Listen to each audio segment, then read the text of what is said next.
Hey guys, Eric Sachetta here for the Live the Movie Team weekly Google Hangout team meeting that we do every week here Wednesday at 8 p.m. Eastern Time.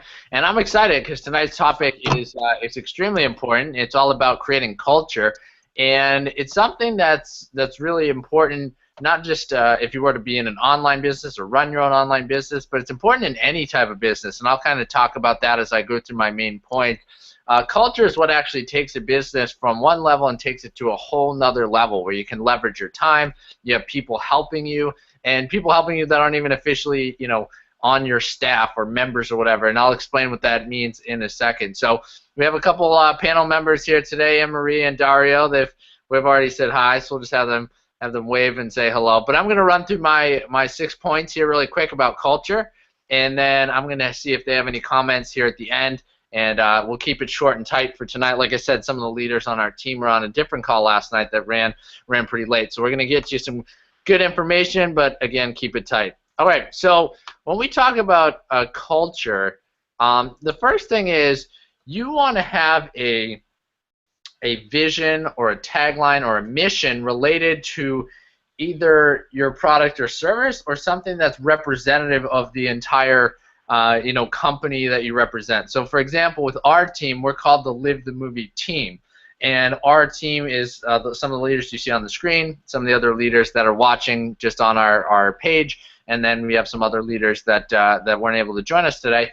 But basically, our team is all about that concept of live the movie, which is seeing your life as a movie and having you be the protagonist, the star of the movie that is your life, and seeing you as that character that has a goal in mind, that thinks if they achieve that goal, then life's going to be fulfilling, or some version of some feeling that you're going to get. Not realizing that it's more about who you become in the process and overcoming challenges that will get you that feeling rather than achieving a goal, like making a certain amount of money and then you're happy or then you're important, or hitting some other goal. It's more about who you become on the inside, and that's what our team is all about, and that's how we can represent different things. Like we have our masterminds that we usually do every 3 to 6 months.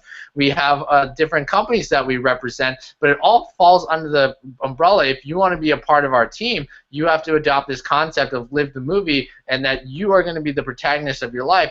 Not so you could say, hey, look at me, I'm a star of a movie, but more of saying, hey, I'm going to lead myself in the best way that I can, so the people that become a part of my life, if they're watching my life or participating in my life, they see me as an example of the way life should be lived, and I live my life on my terms so they can live their life on their terms. And when I overcome challenges, it gives people the ability to do the same thing. So that's what it's really about. You think of certain taglines, you think of like a Nike, like just do it, or you think of some of the culture of different companies that have tagline like think differently, different things like that that tell you what the company's all about and what it represents, and that starts to create culture.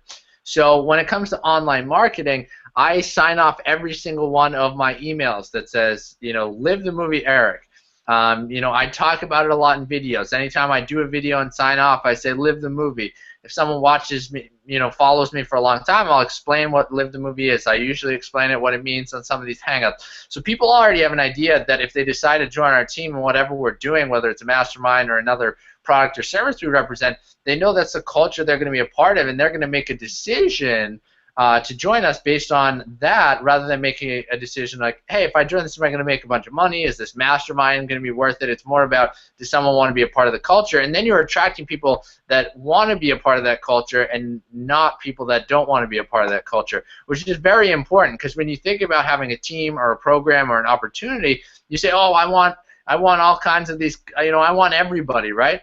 And you actually don't, because once you build a business or you build a following, if you start getting people that aren't really like the type of person you want to have, the type of client that you want to have, then all of a sudden you're stuck with these clients that they like you, but it's not that you don't like them, but they don't reflect what you're trying to put out. And when you have a tagline and a mission, someone's making their decision whether they'd like to participate based on that. And if they don't align with that, they're not going to join and affect the culture of the whole team and the whole group. So that's the first thing. The second thing is methods of operation.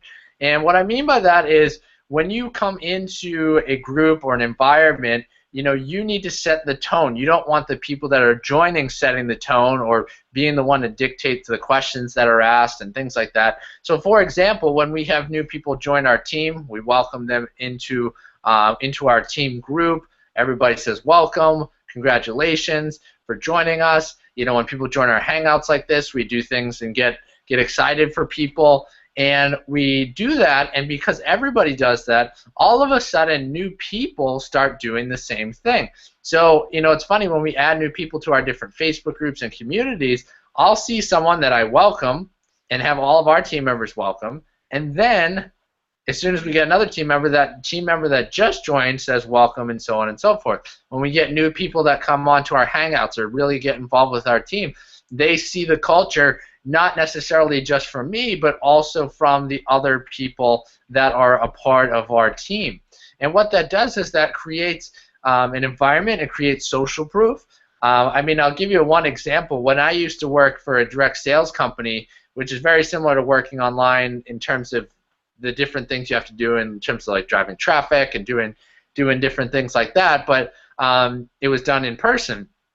And when we used to have conferences, just like we do our masterminds, and just like the companies that we represent usually have events every 3 to 6 months, something like that. I remember one time I had brought a bunch of people to a conference, and they had a lot of fun, right? And then the next time there was a opportunity to have another conference, I had a much bigger team. And at one of our team meetings that we did once a week, very much like this, except it was in an office, I gave a speech about why they should come to the next event. And I did pretty good with the speech, but not a lot of people decided to join except for my leaders that had already been at the last one. The next time we had a team meeting the following week, I didn't say anything. I actually had the people that came to the last event come up and talk about what they learned at the last event, why they're excited about it. And their speeches were not very good, right? Because they're not public speakers. They just joined the company, right? But the interesting part was their enthusiasm and excitement to go, that they had gone to an event and that they were coming to the next event. All of a sudden, most of my team joined at that meeting, and the reason is because I'm supposed to tell them to come to a meeting. I'm the leader, right? I'm supposed to tell them to come to the next event.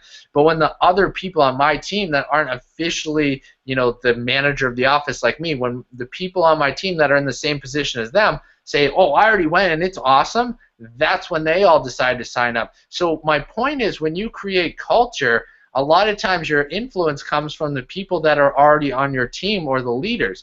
So for example, if we had someone on here, like many of you that are watching, or many of you that are checking out what we're doing, a lot of times it's Dario, Anne-Marie, it's Elizabeth, and Mallory, and Rob, and the different leaders in our team. It's what they say. It's what they say about, hey, our team and why they like being a part of our team, coming to our events. It's not usually what I say. It's what they say that really influences other people to join us. And when you think about those guys, excuse me, like Anne-Marie and Dario here, when they bring new people into our team and into our culture, it's the other people. The same thing. It's the rest of the people. People do what other people do. I'll give you the funniest example. I actually want to write a book one day called "Handing Out Flyers on a Street Corner." And the reason I want to write that book is because when I was part of that same sales company, one of the ways that we would attract students to come do the job is we would go onto the campus during school and we would hand out flyers. Some schools let us do it, some didn't, but that's where you could find the type of people we wanted to have on our team. And what was interesting is, if a pack of people were coming towards you, and it was like in between classes, and a bunch of students were coming from building A to go to building B, and you stuck out your hand to give a flyer, whatever that first person did, a majority of people did. So if there was like a line of like 7 or 8 people that walked past, and you smile and you say, hey, do you got one of these? And you hand them a flyer, if they take it, except for maybe someone who's in a hurry, or someone who really doesn't want to get flyers or whatever, maybe 5 or 6 of the people will grab the flyer. If that first person at the front of the group of like 7 or 8 people walking by does not take a flyer, no one takes a flyer ever. And it's just hilarious because I would see that happen in action. I would go to these schools and I would hand out flyers, and it was whatever someone would see as they were walking towards me or me and my team that we're helping out, that's what they decide to do because that's the culture, right? So I used to get people to come advertise with me because if I'm laughing, I'm having fun, I have other people on my team handing out flyers, and people see that and people are taking flyers, more people are taking flyers. So that's just a silly example, but it shows people based on social proof what they should or shouldn't be doing within your culture.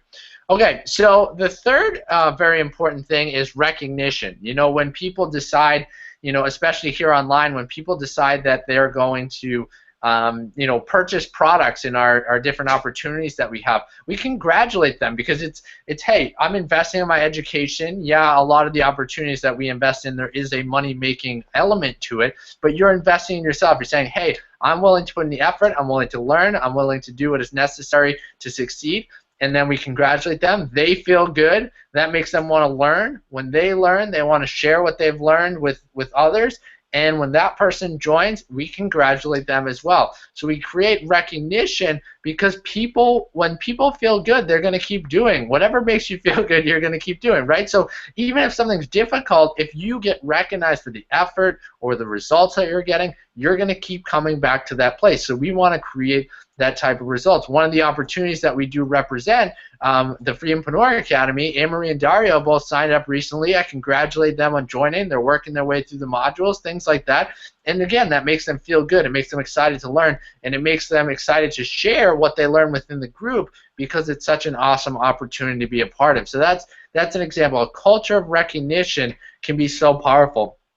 And never underestimate the power of you know, sometimes people join things and maybe they're skeptical or maybe they're unhappy with how things start out when they first start doing it. But, you know, I've had people that have come and worked with me both in the direct sales when I used to be doing that and also online that honestly have never had anyone like truly say, I believe in you, right? And actually recognize someone for their effort and the results they get. Not just results, because everyone will recognize results. Oh, yeah, you're the top earner, that, you know, I'll give you a pat on the back, but giving people effort for joining, for signing up, for giving effort, and sometimes that's all it takes to ignite someone and really go after their dreams. And if you can be that catalyst, if you can be that person to recognize them, say, hey, I really do believe in you. You got to do the work. It's not going to magically happen, but I believe that you can do this. And that's the type of culture that we try to create. So that's point number 3.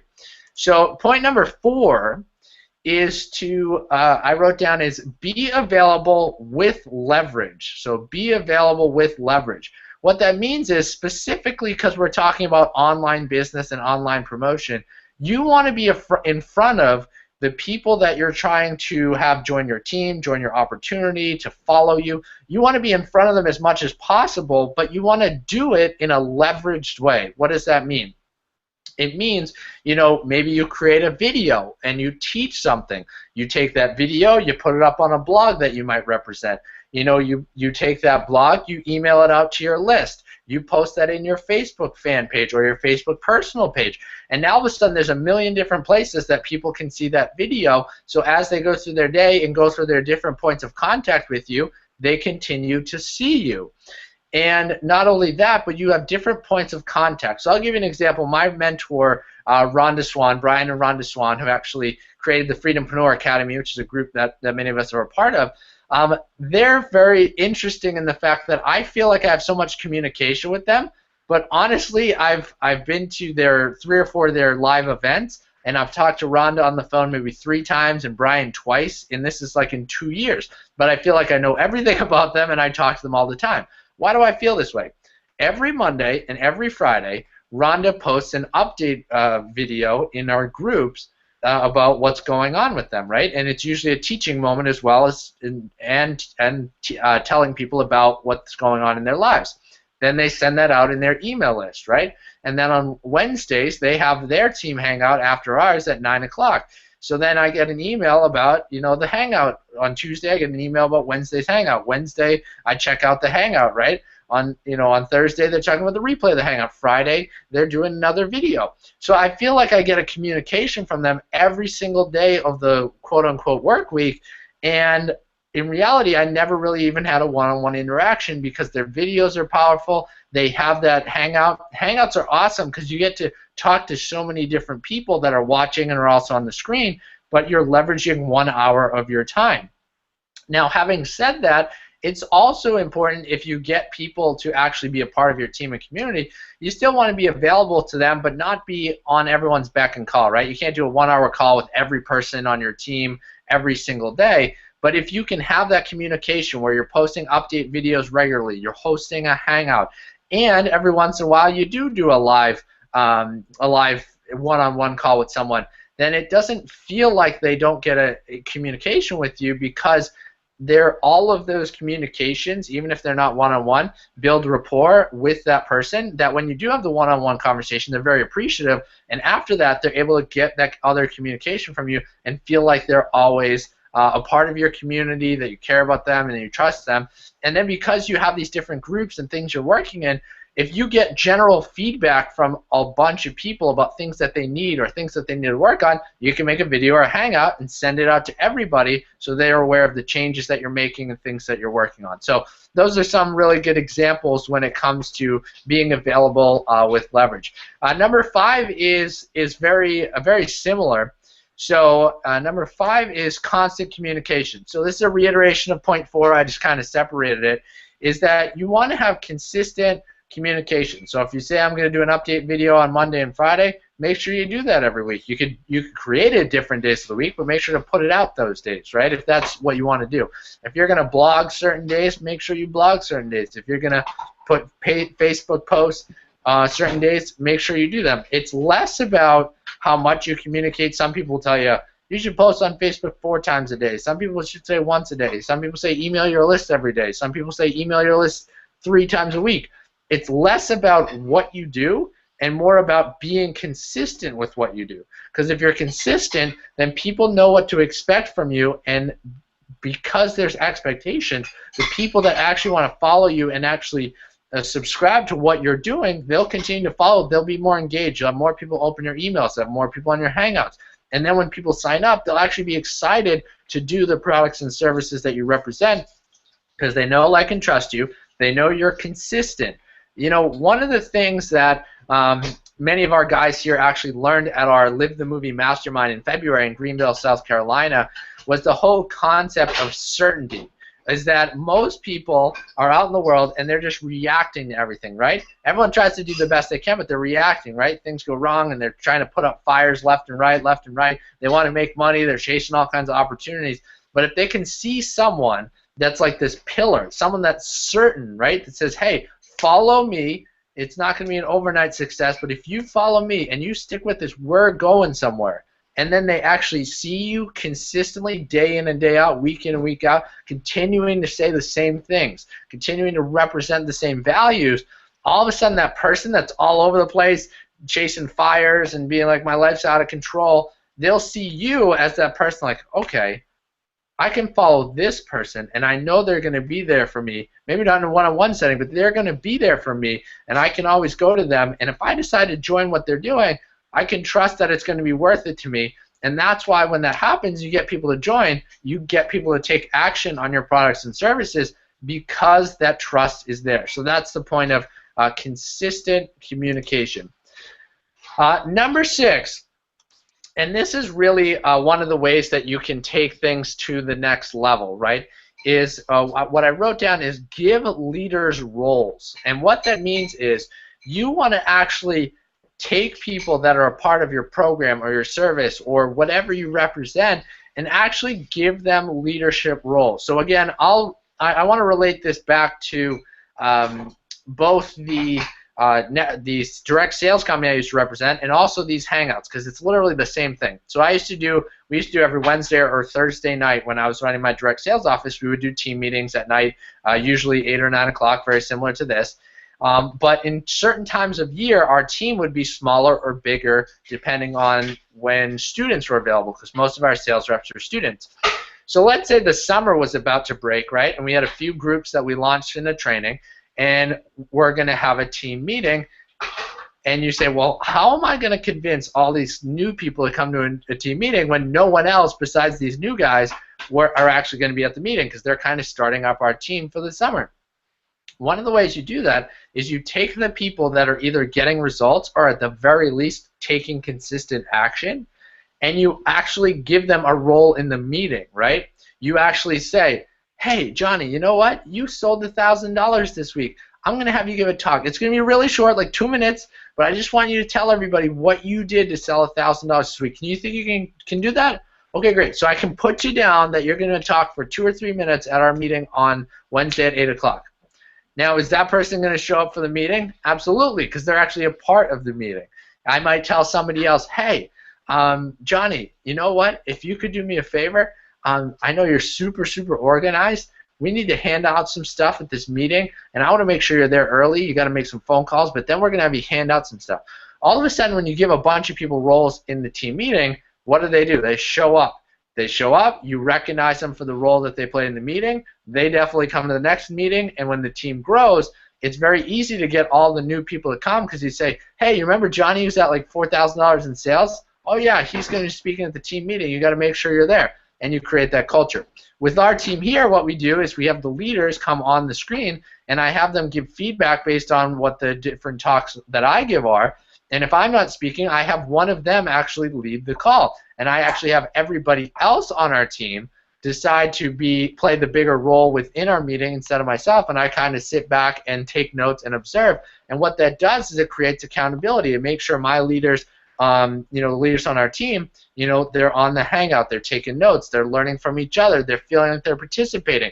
Some of our guys, that's their favorite thing to do is share on Hangouts like this and groups like this. So once people feel like they're a part of something, not just from a follower standpoint, but they're actually participating, they're going to stick with it. One of my mentors, Brendan Bouchard, says, people support what they create.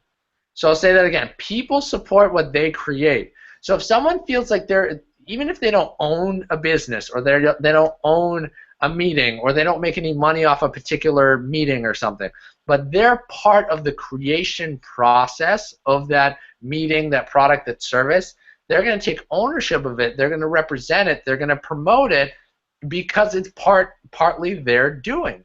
So I'll give you an example. Yesterday with our team, I sent out a video, or maybe it was this morning. I'm losing track of the days, but sometime recently I talked about how that we're going to have a team mastermind, a Live the Movie mastermind, come up sometime over the summer, and I was throwing out some ideas that I had, but I'm not going to finalize it until I talk to people like Dario and Anne-Marie and Rob and Mallory and different people on our team to see what they would want to do. Because if I create a mastermind, right, and I'm like, all right, we're going to do it here, and here's what we're going to do, and here's how it's going to work, and that's not what everybody wants to do, or that's not really what we want to participate in, well, I can't run the event for myself, right? So if every one of the leaders on our team is part of the creation process of it, they take ownership of it. How do you do that? Have them decide what the format is. Have people actually speak at the mastermind, participate, share ideas with each other,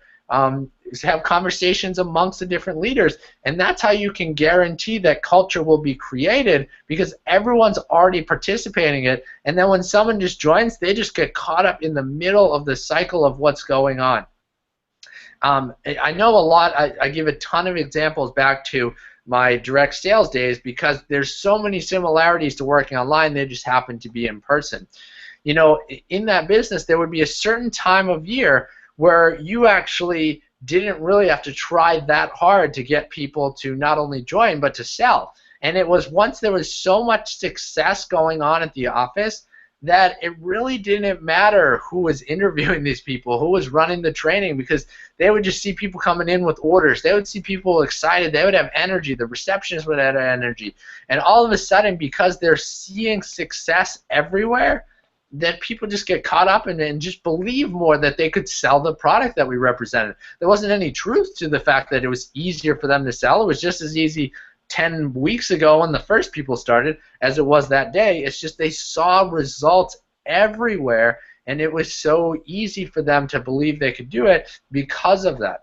And the same thing here in terms of not necessarily officially making a certain amount of money, but creating your brand online, making progress, doing that, and new people observing because maybe you're on our email list or you follow one of the leaders on our team.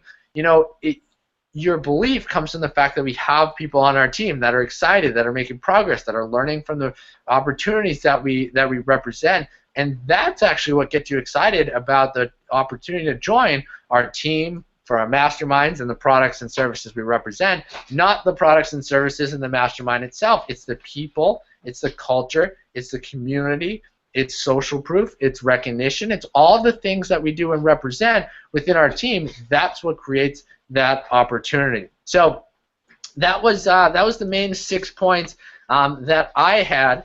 So I wanted to quickly check with my 2 leaders here on the panel and see if they had anything to share or to add. And then after that, I'm going to give some final remarks that we have, and we're going to kind of keep this short to about half hour tonight. Like I mentioned, I just want to give you direct to the point tonight with my 6 points. And then if you want to get more in touch with us, you obviously can do that as well. But wanted to make sure that I shared those thoroughly. So any ideas you guys have that are on our panel tonight?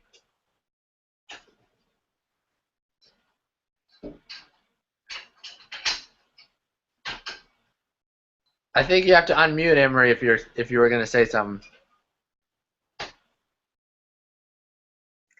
Love the idea of culture. You love that idea? Yeah, absolutely. It's awesome. I mean, you think of when you go to events and when you go to you go to a concert, right? There's a culture there. You go to an event, there's a culture there. You go to Disney World, there's a culture there. If you are a fan of Harry Potter, Star Wars, think of the culture that's created. I know those things are movies but think of how they create that environment, that someone who's, hey, what is this? And then they go check it out and they see what's going on. That just creates a different belief that, hey, this is a good movie, this is a good theme park, this is a good book, this is a good business, this is a good opportunity, these are trustworthy people, this is a good opportunity. So yeah, that's a simple point, Anne-Marie, but that's definitely powerful. It's that culture is king. Yes, it is. Yeah. So the businesses, the people that create the most culture are the ones that that really make the biggest difference. I'll give 2 quick examples and then I'll wrap up. Probably the 2 companies that have the best culture that I know of, that I've read about. One is Zappos. Have any of you guys ever heard of the Zappos shoes? They're actually owned by Amazon now. They're, you can buy shoes online. They have money-back guarantee and shipping guarantee and all this stuff. They have an amazing culture because I only know this. I actually have never bought any shoes from Zappos. I know this because I read the book from Tony Hsieh, the CEO of the company, who basically started in his garage. But their culture is all about treating their customers right and treating their employees right. So how they do that is they make a really fun office environment. People get to dress up their desks, and there's basketball hoops in the office, and they got the headsets to do the customer service, and they have fun, and they dress up sometimes, and they have funny meetings, and they do all this cool stuff to keep their people engaged. They do recognition. They do some of the things we're talking about. What they do for the customers, though, is they go above and beyond. If someone doesn't like a pair of shoes, they send them back. They'll even refund the shipping. They will literally be the life coach, therapist, or whoever of their customers, right? There are some customers that they have that love them so much, they actually will call their rep and say, hey, I want to get a pizza. Can you recommend a pizza place to me? Now, this is a shoe company, and they're calling their customer service rep to ask if they have a good recommendation for pizza. Now, that is culture because they trust their customer service rep at that company. That's just amazing culture that they've created. A second example of great culture is the Virgin company. So Richard Branson's companies, with the airlines like Virgin Atlantic. He used to have the record company for Virgin Records. They used to own the building in downtown New York City. He's got hundreds of companies under the Virgin name now, but he's all about treating employees right, treating customers right, having a ultimate experience for customers. Their flights are very top-notch in terms of the customer service. They just implemented unlimited vacation time in all their companies, so all of their employees work on an outcome basis, not an hourly basis, meaning, hey, if you are consistent and ahead of your work, your hours each day are up to you, your vacations are up to you. Obviously, we have work for you to do, but you're in control of your schedule. They believe every single person in their organization should be the entrepreneur or owner of their position, and because they have that culture, they have very little turnover within their different companies and organizations, and they have such great culture there. And their CEO, Richard Branson, he lives that stuff, right? He loves treating people right. He loves doing adventures. He goes on the crazy, he's a billionaire, right? Most people become ultra successful and they become conservative, right? Because they don't want to lose their money or get hurt or something. He did a hot air balloon around the world. He's skydived. He does all these different things because he believes I need to live the culture in which I want to create for my employees, for my customers, for everyone, and they do that. So those are two really big examples. So we're going to leave it there for tonight. We did exactly 30 minutes, but thank you to Anne-Marie and Dario for joining me. And, my big suggestion, we're actually in a transition within our team. We've been representing one opportunity for a long time, and we're transitioning to a few other opportunities. So my recommendation would actually be to get back in touch with the person that brought you here. So if you received an email, if you're following one of us on Facebook or something like that, reach out to us, whether it's responding to that email or it's a direct message on Facebook, and share with us what your goals are. Because I think if you share with us what your goals are, we can let you know, hey, the opportunity that we represent now is great for you. Hey, maybe you want to look into that and give a real recommendation of what's the best thing for you based on your goals, your situation. Are you looking to run your own business online with your own products and services and things like that? Or do you want to learn all of that stuff? Do you want to learn how to create culture? Do you want to learn how to brand yourself, how to fit in the online world, how to blog, do things like that? But then you want to leverage an opportunity that already has products and services. You go out there and market yourself based on blogging and posting on Facebook and different social media, and you get people to check out the same opportunity you're in, and you can do that as a way to make money and also be positioned in some potential companies that can make you some extra money as well. So there's two types of schools, and based on your personal situation, we'll decide. You can decide what you want to do, but we can give our personal recommendation. So that's what we're going to do for tonight, kind of in our spot here as we're transitioning into different things, is to reach out to the person that brought you here. So that's all we have for tonight. That was our main 6 points. Like I said, I wanted to keep it pretty tight. Dario, do you have anything to add real quick before we wrap it up? Yeah, no problem. Sorry about that. I had to do some stuff. But everything you shared is, obviously some great information on how you can lead a team and how you could contribute to people and how to get better results with everybody. So I believe that having a team is the way to go to be able to have better results, to be able to help other people and everything. So I definitely agree. So that's all I got tonight. Cool. Awesome. Because one of the things that happens, right, is if you don't have a team, right, you could be representing your own product or service, you could be representing another company, but people get very skeptical when you say, like, oh my God, yeah, my book's awesome, my course is awesome, my mastermind's awesome. It's like, of course you're going to say it's awesome, it's yours, right? Or even if you're representing a company that is really great, and you say, hey, join this company, they have great products, they're going to teach you how to do A, B, and C, and you can also make money with it. And you say, okay, maybe the company's great, but if it's so great, where are your team members? Because if you were making money, you would have a team, right? So then people become skeptical on that. So that's why having a team culture is so important. And then you can participate by branding yourself, and then whatever opportunities you represent, as long as they're honest and ethical, the people that are with you will participate, and you'll be able to actually get results from that. So that's a good point, Dario, that a lot of this stuff is so powerful and all the different things you can do. So we'll leave it there for tonight. I thank you, all of you, for joining me. Thank you, Anne-Marie and Dario, for coming on live. And for those of you watching, definitely reach out to us and share with us your goals, and we'll see what opportunities fit best for you. So have a great night, guys. Live the movie. We'll see you on next week's Hangout, and we'll talk to you real soon. See ya.